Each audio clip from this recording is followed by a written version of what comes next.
नमस्कार साथीहरू, स्वागत छ तपाईहरूलाई लोकसेवा सामग्री युट्युब च्यानलमा।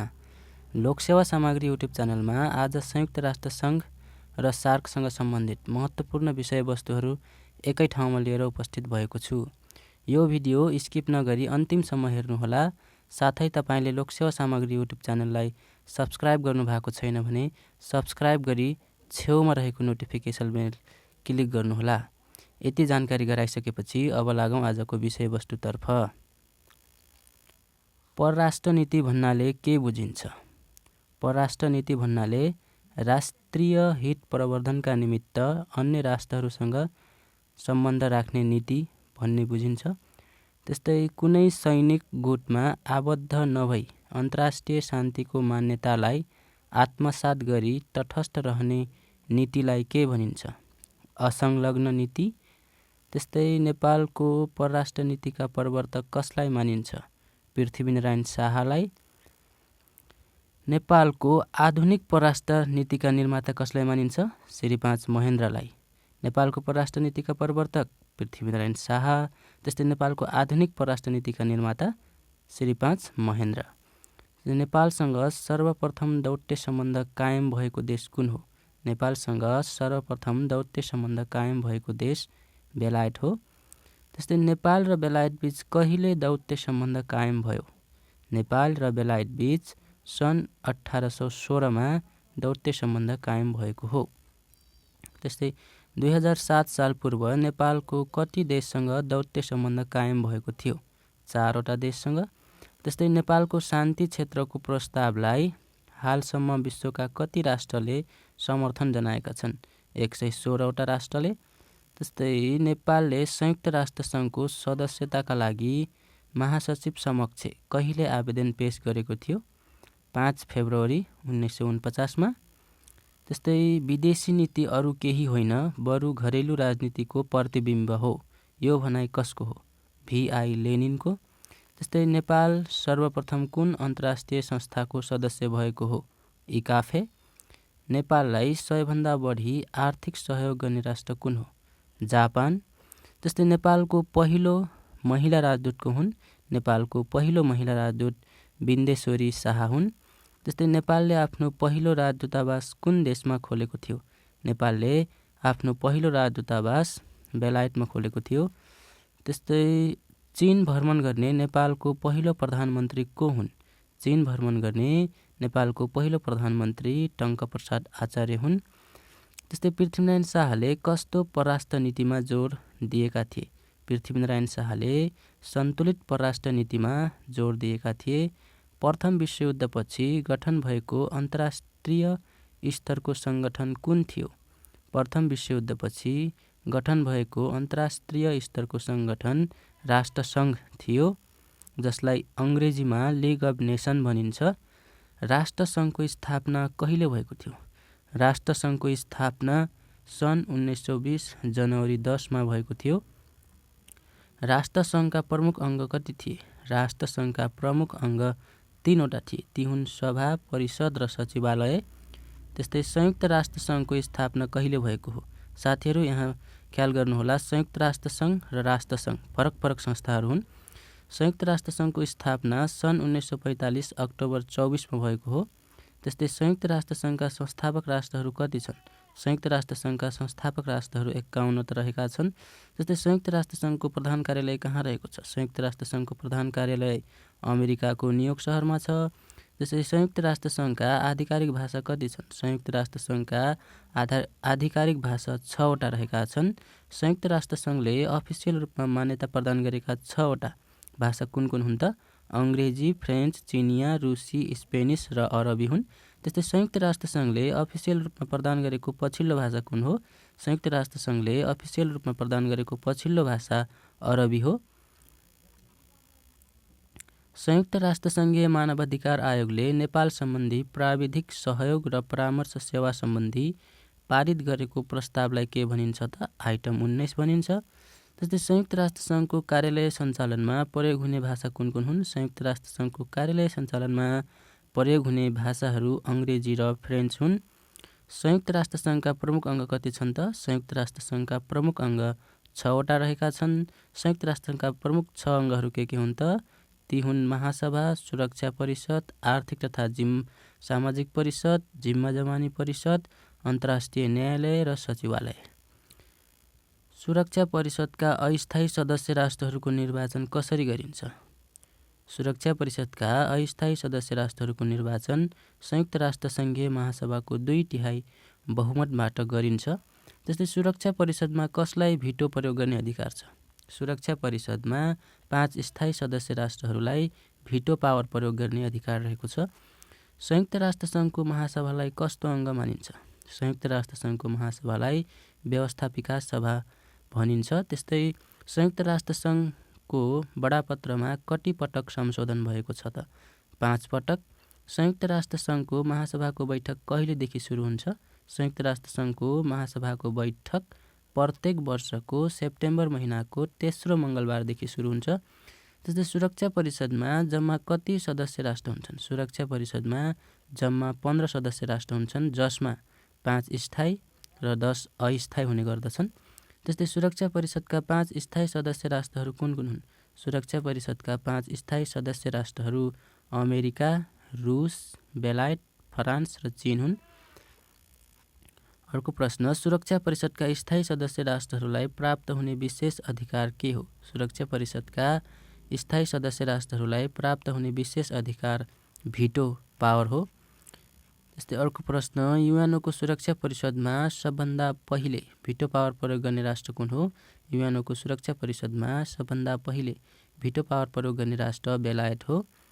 सुरक्षा परिषदमा सबभन्दा धेरै पटक भिटो पावर प्रयोग गर्ने राष्ट्र कुन हो? सुरक्षा परिषदमा सबभन्दा धेरै पटक भिटो पावर प्रयोग गर्ने राष्ट्र रुस रहेको छ। त्यस्तै महत्त्वपूर्ण विषयको निर्णय गर्दा 5 स्थायी सदस्यहरूको सकारात्मक मतसहित कति सदस्य राष्ट्रको मत आवश्यक पर्छ? 9 सदस्य राष्ट्रको। त्यस्तै संयुक्त राष्ट्रसङ्घीय आर्थिक तथा सामाजिक परिषदमा कति सदस्य रहने व्यवस्था छ? 54। त्यस्तै आर्थिक तथा सामाजिक परिषदका सदस्य राष्ट्रहरू कति वर्षका लागि महासभाद्वारा निर्वाचित हुन्छन्? 3 वर्षका लागि। त्यस्तै अन्तर्राष्ट्रिय न्यायालयमा एक पटकमा एउटा मुलुकबाट बढीमा कतिजना न्यायाधीश रहने व्यवस्था छ? 1 जना। त्यस्तै अन्तर्राष्ट्रिय अदालतका न्यायाधीशको पद अवधि कति वर्षको हुन्छ? 9 वर्ष हुन्छ। अन्तर्राष्ट्रिय न्यायालयका न्यायाधीशहरूमध्ये प्रत्येक 3 वर्षमा कतिजना न्यायाधीशहरू पद मुक्त हुन्छन्, अर्थात् राजीनामा हुन्छन्? 5 जना। त्यस्तै अन्तर्राष्ट्रिय न्यायालयको प्रधान कार्यालय कहाँ रहेको छ? अन्तर्राष्ट्रिय न्यायालयको प्रधान कार्यालय नेदरल्यान्डको हेग सहरमा रहेको छ। एक पटकमा युएनओको महासचिव भएको व्यक्ति पुनः कति पटकसम्म महासचिव बन्न सक्ने व्यवस्था छ? 1 पटकसम्म। अन्तर्राष्ट्रिय न्यायालयमा कतिजना न्यायाधीशहरू रहने व्यवस्था छ? अन्तर्राष्ट्रिय न्यायालयमा 15 जना न्यायाधीशहरू रहने व्यवस्था छ। संयुक्त राष्ट्रसङ्घको प्रमुख प्रशासनिक अङ्ग कुन हो? संयुक्त राष्ट्रसङ्घको प्रमुख प्रशासनिक अङ्ग सचिवालय हो। त्यस्तै संयुक्त राष्ट्रसङ्घको प्रथम महासचिव को हुन्? संयुक्त राष्ट्रसङ्घका प्रथम महासचिव नर्वेका ट्रिगभेली हुन्। युएनओका महासचिव बान की मुन दोस्रो कार्यकालका लागि पुनः कहिले निर्वाचित भएका थिए? सन् 2011 जुन 22 मा। त्यस्तै जहाज दुर्घटनामा परि मृत्यु भएका युएनओका महासचिव को हुन्? ड्याग ह्यामरसोल्ड हुन्। त्यस्तै अर्को प्रश्नमा छ, संयुक्त राष्ट्रसङ्घ नामाकरण गर्न सुझाव प्रस्तुत गर्ने व्यक्ति को हुन्? एफडी रुजवेल्ट हुन्। युएनओ महासभाको अध्यक्ष हुने पहिलो महिला को हुन्? विजयालक्ष्मी पण्डित, उनी भारतका हुन्। त्यस्तै विशिष्टीकृत संस्थाहरूको बारेमा युएनओको बडापत्रको कुन धारामा व्यवस्था गरिएको छ? धारा 57 मा। त्यस्तै संयुक्त राष्ट्रसङ्घको पहिलो विशिष्टीकृत संस्था कुन हो? संयुक्त राष्ट्रसङ्घको पहिलो विशिष्टीकृत संस्था आईएलओ हो, जसको अर्थ इन्टरनेसनल लेबर अर्गनाइजेसन हुने गर्दछ। आईएलओको स्थापना कहिले भएको हो? आईएलओको स्थापना सन् 1919 अप्रिल 11 मा भएको हो। संयुक्त राष्ट्रसङ्घीय खाद्य तथा कृषि सङ्गठनको स्थापना कहिले भएको थियो? सन् 1945 अक्टोबर 16 मा। विश्व स्वास्थ्य सङ्गठनको स्थापना कहिले भएको हो? विश्व स्वास्थ्य सङ्गठनको स्थापना 7 अप्रिल 1948 मा भएको हो। त्यस्तै संयुक्त राष्ट्रसङ्घद्वारा मानवाधिकार घोषणा पत्र कहिले जारी गरिएको हो? संयुक्त राष्ट्रसङ्घद्वारा मानवाधिकार घोषणा पत्र सन् 1948 डिसेम्बर 10 मा जारी गरिएको हो। विश्व पर्यटन सङ्गठन UNWTO को स्थापना कहिले भएको हो? सन् 1925मा। विश्व पर्यटन सङ्गठन UNWTO को प्रधान कार्यालय कहाँ रहेको छ? म्याड्रिड, स्पेनमा। त्यस्तै संयुक्त राष्ट्र सङ्घको बजेटमा 100 बढी योगदान दिने 7 राष्ट्रहरूलाई के भनिन्छ? बिग 7 भनिन्छ। संयुक्त राष्ट्र सङ्घको सदस्यताबाट हटाइएको राष्ट्र कुन हो? ताइवान। संयुक्त राष्ट्र सङ्घीय बाल कोष युनिसेफको प्रधान कार्यालय कहाँ रहेको छ? न्युयोर्कमा। संयुक्त राष्ट्र सङ्घको बजेटमा 100 बढी योगदान गर्ने राष्ट्र कुन हो? अमेरिका। त्यस्तै लक्ष्यानुसारको कार्य 100 बढी पुरा गर्ने युएनको अङ्ग कुन हो? जिम्मा जमानी परिषद। हाल यो निस्किरहेको छ। संयुक्त राष्ट्र सङ्घको नयाँ सदस्य बन्नका लागि महासभाको 2/3 बहुमतले निर्णय गर्नुभन्दा पहिले सुरक्षा परिषदका कति सदस्यले सिफारिस गर्नुपर्दछ? स्थायी सदस्यसहित 9 सदस्यले। त्यस्तै नेपालले कहिलेदेखि युएनओका लागि स्थायी प्रतिनिधि पठाउन सुरु गरेको हो? सन् 1959 देखि। संयुक्त राष्ट्र सङ्घीय विकास कार्यक्रम UNDP को स्थापना कहिले भएको हो? सन् 1966 नोभेम्बर 22मा। त्यस्तै UNDPले ह्युमन डेभलपमेन्ट रिपोर्ट कहिलेदेखि प्रकाशन गर्दै आएको छ? सन् 1990 देखि। विश्व स्वास्थ्य सङ्गठनको स्थापना कहिले भएको? विश्व स्वास्थ्य सङ्गठन अर्थात् WHO वर्ल्ड हेल्थ अर्गनाइजेसनको स्थापना सन् 1948 अप्रिल 7मा भएको हो। त्यस्तै विश्व स्वास्थ्य सङ्गठनको प्रधान कार्यालय कहाँ रहेको छ? विश्व स्वास्थ्य सङ्गठनको प्रधान कार्यालय स्विजरल्यान्डको जेनेभामा रहेको छ। त्यस्तै विश्व बैङ्कको सदस्यता लिन कुन संस्थाको सदस्यता लिनुपर्ने अनिवार्यता छ? IMF। त्यस्तै संयुक्त राष्ट्र सङ्घीय खाद्य तथा कृषि सङ्गठन FAO को स्थापना कहिले भएको हो? सन् 1945 अक्टोबर 16मा। विश्व खाद्य दिवस कहिले मनाइन्छ? विश्व खाद्य दिवस अक्टोबर 16मा मनाइन्छ। संयुक्त राष्ट्र सङ्घीय खाद्य तथा कृषि सङ्गठन FAO को प्रधान कार्यालय कहाँ रहेको छ? इटालीको रोममा। त्यस्तै संयुक्त राष्ट्र सङ्घको सदस्यता त्याग्ने राष्ट्र कुन हो? संयुक्त राष्ट्र सङ्घको सदस्यता त्याग्ने राष्ट्र इन्डोनेसिया। संयुक्त राष्ट्र सङ्घको सदस्यताबाट हटाइएको राष्ट्र चाहिँ ताइवान। त्यस्तै संयुक्त राष्ट्र सङ्घको सदस्यताका लागि आवेदन दिँदा नेपालले कुन लिपिको प्रयोग गरेको थियो? नेवारी भाषाको रञ्जना लिपि। त्यस्तै नेपालले संयुक्त राष्ट्र सङ्घको सदस्यता कहिले प्राप्त गरेको हो? नेपालले संयुक्त राष्ट्र सङ्घ अर्थात् युएनको सदस्यता सन् 1955 डिसेम्बर 14मा प्राप्त गरेको हो। सन् 1960मा अफ्रिकाका धेरै राष्ट्रहरूले सदस्यता प्राप्त गरेको हुनाले उक्त वर्षलाई के भनी चिनिन्छ? अफ्रिका वर्ष भनेर। जस्तै सन् 1955 डिसेम्बर 14मा नेपाल लगायत 16 राष्ट्रहरूलाई संयुक्त राष्ट्र सङ्घको सदस्यता दिलाउने सम्बन्धमा सुरक्षा परिषदद्वारा पारित प्रस्तावलाई के नामले चिनिन्छ? Package deal. जस्तै संयुक्त राष्ट्र सङ्घीय सैनिकहरूलाई के भनिन्छ? संयुक्त राष्ट्र सङ्घीय सैनिकहरूलाई ब्लू हेलमेट्स भनिन्छ। संयुक्त राष्ट्र सङ्घको महासभामा 100 धेरै बोल्ने क्युबाका फिडेल क्यास्ट्रो हुन् भने सबभन्दा कम बोल्नेको हुन् भुटानका विदेश मन्त्री दावा छिरिङ। उनले 30 सेकेन्ड मात्र बोलेका थिए। त्यस्तै एजेन्डा फर डेभलपमेन्ट नामक विकास सम्बन्धी नवीन अवधारणा प्रस्तुत गर्ने युएनओका महासचिवको हुन् डाक्टर बुत्रोस घाली हुन्। त्यस्तै संयुक्त राष्ट्र सङ्घको पछिल्लो सदस्य राष्ट्र कुन हो? संयुक्त राष्ट्र सङ्घको पछिल्लो सदस्य राष्ट्र दक्षिणी सुडान हो। दक्षिणी सुडानले युएनको सदस्यता कहिले प्राप्त गरेको थियो त? 14 जुलाई 2011मा। त्यस्तै संयुक्त राष्ट्र सङ्घलाई अर्को के नामले चिनिन्छ? संयुक्त राष्ट्र सङ्घलाई विश्व नगरसभा भनेर पनि चिनिन्छ। विश्व मानवाधिकार दिवस कहिले मनाइन्छ त? विश्व मानवाधिकार दिवस डिसेम्बर 10 तारिकमा मनाइन्छ। त्यस्तै राष्ट्रसङ्घीय पर्यावरण कार्यक्रम युनेपको प्रधान कार्यालय कहाँ रहेको छ? केन्याको नैरोबीमा। त्यस्तै संयुक्त राष्ट्र सङ्घ दिवस कहिले मनाइन्छ? संयुक्त राष्ट्र सङ्घ दिवस अक्टोबर 24मा मनाउने गरिन्छ। त्यस्तै संयुक्त राष्ट्र सङ्घीय विश्वविद्यालय कहाँ रहेको छ? जापानको टोकियोमा। संयुक्त राष्ट्र सङ्घको बडापत्रमा कति धारा रहेका छन्? 111 धारा।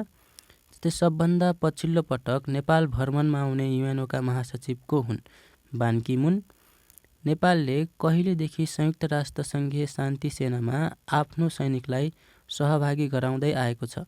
सन् 1958 देखि। संयुक्त राष्ट्र सङ्घबाट प्रदान गरिने सबैभन्दा ठुलो पदक कुन हो? संयुक्त राष्ट्र सङ्घबाट प्रदान गरिने सबैभन्दा ठुलो पदक नानसेन पदक हो। त्यस्तै संयुक्त राष्ट्र सङ्घको आदर्श वाक्य के हो? संयुक्त राष्ट्र सङ्घको आदर्श वाक्य इट्स योर ओल्ड हो। जस्तै नेपालसँग संयुक्त राष्ट्रसङ्घको सदस्यता प्राप्त गर्ने सार्क राष्ट्र कुन हो? नेपालसँगै संयुक्त राष्ट्रसङ्घको सदस्यता प्राप्त गर्ने सार्क राष्ट्र श्रीलङ्का हो। नेपालले संयुक्त राष्ट्रसङ्घको सदस्यता प्राप्त गर्दा नेपालका प्रधानमन्त्री को थिए? टङ्कप्रसाद आचार्य। जस्तै संयुक्त राष्ट्रसङ्घको बडापत्रमा कहिले हस्ताक्षर भएको थियो? संयुक्त राष्ट्रसङ्घको बडापत्रमा सन् 1945 जुन 26मा हस्ताक्षर भएको थियो। त्यस्तै पदबाट राजीनामा दिने पहिलो संयुक्त राष्ट्रसङ्घका महासचिव को हुन्? पदबाट राजीनामा दिने पहिलो संयुक्त राष्ट्रसङ्घका महासचिव ट्रिगबेली हुन्। दक्षिण एसियाली क्षेत्रीय सहयोग सङ्गठन अर्थात् सार्कको स्थापना कहिले भएको हो? सार्कको स्थापना सन् 1985 डिसेम्बर 8मा भएको हो। सार्कको अवधारणा प्रस्तुत गर्ने व्यक्ति को हुन्? सार्कको अवधारणा प्रस्तुत गर्ने व्यक्ति बङ्गलादेशका तत्कालीन राष्ट्रपति जियाउर रहमान हुन्। त्यस्तै जियाउर रहमानले सार्क सम्बन्धी अवधारणा कहिले प्रस्तुत गरेका थिए? सन् 1980 मे 2मा। सार्क बडापत्रमा कति धारा रहेका छन्? सार्क बडापत्रमा 10 धारा रहेका छन्। सार्क बडापत्रमा हस्ताक्षर गर्ने राष्ट्रपति कतिजना थिए? 4 जना। सार्क शिखर सम्मेलन सामान्यतया वर्षको कति पटक हुने प्रावधान छ? 2 वर्षमा 1 पटक। त्यस्तै सार्कको मन्त्री परिषदमा को रहने व्यवस्था छ? सदस्य राष्ट्रका परराष्ट्र मन्त्रीहरू। सार्क सचिवालय कहाँ रहेको छ? सार्क सचिवालय नेपालमा रहेको छ। सार्क सचिवालय नेपालमा राख्न प्रस्ताव गर्ने राष्ट्र कुन हो? पाकिस्तान। सार्क सचिवालयमा महासचिव 1 जना रहन्छन् भने निर्देशक कतिजना रहन्छन्? 8 जना। त्यस्तै सार्क सचिवालयको समुद्घाटन कहिले र कोद्वारा गरिएको थियो? 16 जनवरी 1987मा श्री 5 वीरेन्द्रद्वारा। त्यस्तै सार्कका प्रथम अध्यक्ष को हुन्? सार्कका प्रथम अध्यक्ष बङ्गलादेशका राष्ट्रपति हुसेन मोहम्मद एरसाद हुन्। प्रथम सार्क शिखर सम्मेलन कहिले र कहाँ भएको थियो? प्रथम सार्क शिखर सम्मेलन सन् 1985 डिसेम्बर 7 देखि 8 बङ्गलादेशमा भएको थियो। हालसम्म नेपालमा कतिवटा सार्क शिखर सम्मेलनहरू सम्पन्न भएका छन् त? 3 वटा। सार्क सचिवालय काठमाडौँमा राख्ने निर्णय कतिऔं शिखर सम्मेलनमा भएको हो? दोस्रो। महासचिवको पद अवधि 2 वर्षबाट 3 वर्ष बनाउने निर्णय कुन शिखर सम्मेलनले गरेको हो? 9औं। त्यस्तै चीनलाई सार्क सङ्गठनमा आबद्ध गर्न प्रस्ताव गर्ने राष्ट्र नेपाल हो भने अफगानिस्तानलाई सार्क सङ्गठनमा आबद्ध गर्न प्रस्ताव गर्ने राष्ट्र कुन हो? भारत। त्यस्तै सार्क अवार्ड पहिलोपल्ट कसलाई प्रदान गरियो? जियाउर रहमानलाई। सार्क अवार्ड पहिलोपल्ट कहिले प्रदान गरियो? सन् 2005 नोभेम्बर 12मा। 18औं सार्क शिखर सम्मेलन कहिले र कहाँ सम्पन्न भयो?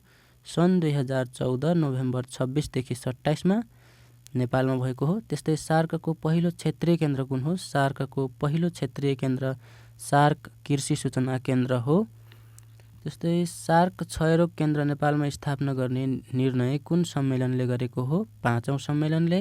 सार्क अभिलेख केन्द्र कहाँ रहेको छ? सार्क अभिलेख केन्द्र भारतको नयाँ दिल्लीमा रहेको छ। त्यस्तै हालसम्म 3 पटक सार्क शिखर सम्मेलन आयोजना गर्ने राष्ट्र कुन कुन हुन्? नेपाल, भारत, बङ्गलादेश, श्रीलङ्का र मालदिप्स हुन्। हालसम्म सार्क शिखर सम्मेलन आयोजना नगरेको राष्ट्र कुन हो? अफगानिस्तान। सार्क खाद्य सुरक्षा सम्बन्धी सम्झौतामा नेपालका तर्फबाट हस्ताक्षर गर्ने व्यक्ति को थिए? शैलेन्द्र कुमार उपाध्याय। त्यस्तै सार्कका महासचिवको पद अवधि कति वर्षको हुन्छ? 3 वर्षको। सार्कमा कतिवटा भूपरिवेष्टित राष्ट्रहरू छन्? 3 वटा। ती हुन् अफगानिस्तान, नेपाल र भुटान। त्यस्तै सार्क राष्ट्रमध्ये नेपालसँग सबभन्दा पहिले दौत्य सम्बन्ध कायम भएको राष्ट्र कुन हो? भारत। 13 जुन 1947मा भएको थियो। त्यस्तै नेपाल अफगानिस्तान बीच कूटनैतिक सम्बन्ध कहिले कायम भएको थियो? सन् 1961 जुलाई 1मा। सार्कको प्रतीक चिन्ह अर्थात् लोगो बनाउने व्यक्ति को हुन्? नेपालका शैलेन्द्र महर्जन हुन्। नेपालका सरकार प्रमुखको तर्फबाट सार्क सम्मेलनमा भाग लिने पहिलो व्यक्ति को हुन्? कृष्ण प्रसाद भट्टराई हुन्। सार्कमा 2 देशबीचका कुराहरू उठाउन नपाइने व्यवस्था कहिले भयो? 2 अगस्त 1983मा। त्यस्तै सार्क बडापत्रमा हस्ताक्षर गर्ने एकमात्र प्रधानमन्त्री को हुन्? राजीव गान्धी। उनी भारतका हुन्। त्यस्तै क्षेत्रफलका हिसाबले सबभन्दा ठुलो सार्क राष्ट्र भारत हो भने सबभन्दा सानो राष्ट्र कुन हो? मालदिप्स। सार्कमा जल परिवेष्टित राष्ट्र कति छन्? 2वटा, श्रीलङ्का र मालदिप्स। त्यस्तै नदी नै नभएको सार्क राष्ट्र कुन हो? नदी नै नभएको सार्क राष्ट्र मालदिप्स हो। सार्क राष्ट्रहरूमा सबभन्दा बढी साक्षरता भएको राष्ट्र कुन हो? मालदिप्स, 97% साक्षर रहेका छन्। त्यस्तै सबैभन्दा कम साक्षरता भएको सार्क राष्ट्र कुन हो? अफगानिस्तान। सार्क क्षेत्रको सबैभन्दा पहिलो भूउपग्रह कुन हो? आर्यभट्ट। त्यस्तै आर्यभट्ट नामक भूउपग्रह भारतद्वारा कहिले प्रक्षेपण गरिएको थियो? सन् 1975 अप्रिल 19मा। सार्क क्षेत्रको सबैभन्दा ठुलो हाई स्कुल कुन हो? सार्क क्षेत्रको सबैभन्दा ठुलो high school south point high school हो। त्यस्तै सार्क क्षेत्रमा सबैभन्दा बढी जनसङ्ख्या भएको सहर कुन हो? सार्क क्षेत्रमा सबैभन्दा बढी जनसङ्ख्या रहेको सहर भारतको मुम्बई सहर हो। त्यस्तै सार्क क्षेत्रको सबैभन्दा लामो नदी कुन हो? सार्क क्षेत्रको सबैभन्दा लामो नदी ब्रह्मपुत्र हो। सार्क क्षेत्रको सबैभन्दा ठुलो ताल कुन हो? भारतको चिल्का ताल। त्यस्तै भुटान पुग्ने नेपालका पहिलो प्रधानमन्त्री को हुन्? भुटान पुग्ने नेपालका पहिलो प्रधानमन्त्री सूर्यबहादुर थापा हुन्। त्यस्तै प्लास्टिकको प्रयोगमा रोक लगाउन सुरु गर्ने पहिलो सार्क राष्ट्र कुन हो? बङ्गलादेश। सार्क अभिलेख केन्द्रले आफ्नो प्रतिवेदन कुन समितिमा पेश गर्दछ? विज्ञान तथा प्रविधि समितिमा।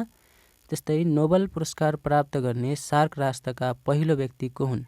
रविन्द्रनाथ ट्यागोर। लिखित संविधान नभएको सार्क राष्ट्र कुन हो? भुटान। त्यस्तै नेपालसँग कम व्यापार हुने सार्क राष्ट्र कुन हो? मालदिप्स। सार्कका कतिवटा सदस्य राष्ट्रको सिमाना चीनसँग जोडिएको छ? 5 सदस्य राष्ट्रको। सार्कका महासचिवलाई कुन स्तरको सेवा सुविधा प्रदान गरिन्छ? राजदूत स्तरको। सार्कको खर्चमा सबैभन्दा बढी हिस्सा बेहोर्ने राष्ट्र कुन हो? भारत, जसले 100% मा 30.32% हिस्सा बेहोर्ने गर्दछ।